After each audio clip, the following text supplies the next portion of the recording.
Good morning. Welcome to morning meeting.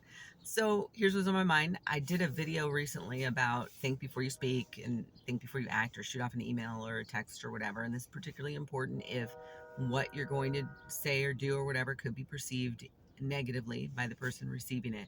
The thing I didn't bring up was how important it is to go directly to that person.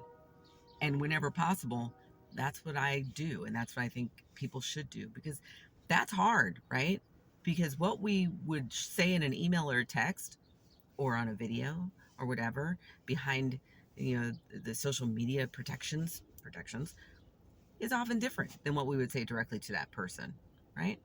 And my view is if you can't say something directly to the person, if you don't have the balls to do that, then maybe you should keep your mouth shut.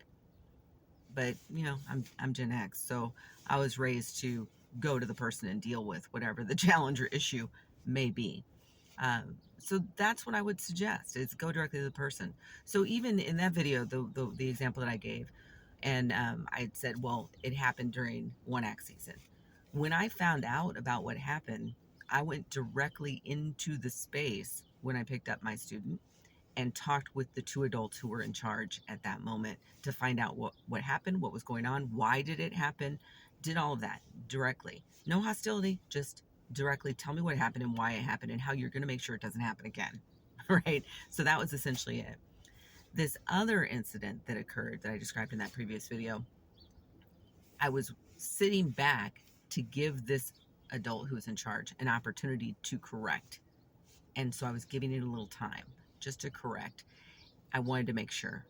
And I was glad that I did that. I didn't need to go directly to this person. And to be honest, this wasn't the person I needed to go directly to. It was the teacher in charge who was not in that space, is who really I needed to go to. And that's what my plan was.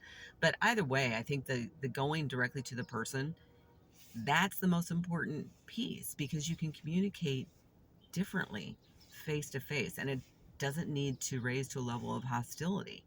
You just need to figure out where are they coming from, and then where are you coming from, and solve whatever needs to be solved if that's what's going on. And no, it's not always easy.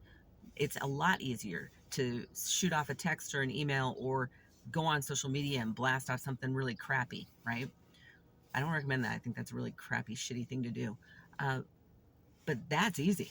That's simple. That takes no guts whatsoever to do. What takes balls is going directly to the person. And that, in my view, is something that is a lost art. It's what many, many people in this day and age, I sound so old, don't seem comfortable doing, don't seem to want to do. But I was raised doing that. I don't know if that's a Gen X thing, but I was raised to go directly to the person and deal with the issue, handle my business, so to speak. And so that's what I often will suggest to my own children. Go directly to the person. See where the common ground is. Solve the issue. And if you cannot solve it, agree to disagree and move on. That's my thought on it. What's yours? See you later.